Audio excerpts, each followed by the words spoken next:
Harry Potter and the Philosopher's Stone. Chapter 8, The Potions Master. Settling into life at Hogwarts. Now fully settled in Gryffindor Tower, Harry begins to experience what everyday life at Hogwarts School of Witchcraft and Wizardry is really like. The castle is enormous, mysterious, and constantly surprising. Staircases move without warning, sometimes changing their destinations. Some doors refuse to open unless they are tickled in the right spot or given the correct password. Portraits move, talk, and even leave their frames. Suits of armor sometimes seem to shift positions, and hidden passages pop up in unexpected places.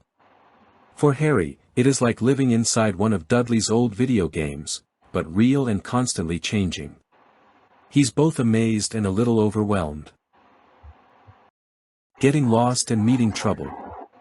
The castle layout is confusing, and on more than one occasion, Harry and Ron find themselves hopelessly lost trying to reach their classes. They even discover that some staircases have steps that vanish, causing students to fall through if they forget which one to skip. They have a run-in with Peeves the Poltergeist, a chaotic and giggling troublemaker who loves to throw things at students and cause magical mischief. He delights in tricking first years and almost gets them in trouble with Filch, the caretaker. Filch is a bitter, unpleasant man who constantly complains about students, especially ones caught out of bounds. His loyal cat, Mrs. Norris, is always prowling the corridors, watching everyone with glowing eyes and reporting back to her master. First week of classes. As the week unfolds, Harry and his classmates begin attending their magical classes, and every day is filled with wonder and difficulty. In herbology, taught by Professor Sprout, they learn to care for magical plants. In history of magic, the only class taught by a ghost, Professor Binns, they try to stay awake as he drones on and on in a dull monotone. In charms, Professor Flitwick is so small he has to stand on a pile of books to see over his desk. When he reads Harry's name, he gets so excited that he falls off his stack.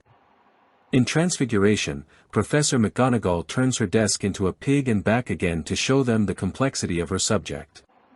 She makes it clear that Transfiguration is extremely difficult and must be taken seriously.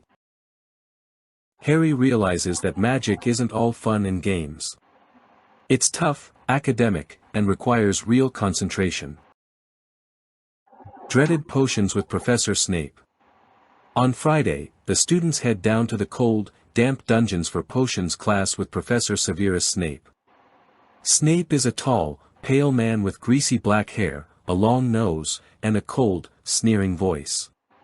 He's the head of Slytherin House and is known for his dislike of students from other houses, especially Gryffindors. From the moment the class begins, it's clear that Snape has a special dislike for Harry Potter. He begins with a dark and intimidating speech, describing potion-making not as flashy wand work, but as the slow, precise, and powerful art of controlling magical ingredients. I can teach you how to bottle fame, brew glory, even stop or death. Snape speaks in a whisper that makes the room go completely silent, half fear, half awe. Singling out Harry. Snape quickly turns on Harry and begins to ask him difficult, advanced questions. What would I get if I added powdered root of asphodel to an infusion of wormwood? Where would you find a bezoar? What is the difference between monkshood and wolfsbane? Harry doesn't know the answers, though Hermione is nearly falling out of her seat, desperate to answer. Snape accuses Harry of arrogance and inattention, clearly punishing him for his fame.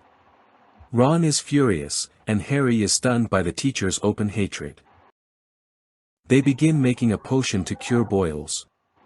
Harry tries to focus, but Neville melts his cauldron, creating a foul-smelling explosion that causes him to break out in boils. Snape blames Harry, docking points from Gryffindor, even though Harry was trying to help. By the end of the lesson, Harry is humiliated, confused, and angry. A visit to Hagrid's hut. Later that afternoon, Harry receives a note from Hagrid, inviting him for tea. Harry and Ron gladly visit the friendly half-giant in his wooden cabin on the edge of the Forbidden Forest. Inside, it's warm and cozy, filled with various magical items, and a dangerous-looking crossbow. Hagrid serves tea and rock cakes, which are so hard that they're nearly inedible. They talk about classes, teachers, and especially Snape. Hagrid insists that Snape is strict but not evil and warns Harry not to jump to conclusions. Still, he seems a little uncomfortable talking about the potion's master. The Gringotts mystery deepens. While in Hagrid's hut, Harry spots a newspaper on the table, the Daily Prophet. A headline catches his attention. Gringotts break-in latest, Vault 713 emptied. Harry realizes this is the same vault that he and Hagrid visited back in Chapter 5.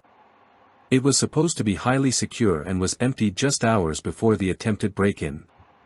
The article confirms the thieves were unsuccessful, but the vault was already empty. Harry is now certain.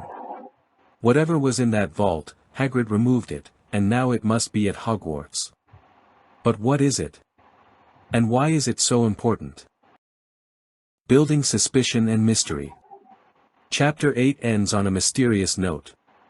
Harry is full of questions. Why does Snape seem to hate him so much? What was hidden in Vault 713? Why did it need to be moved to Hogwarts? The seeds of the story's main mystery are now planted.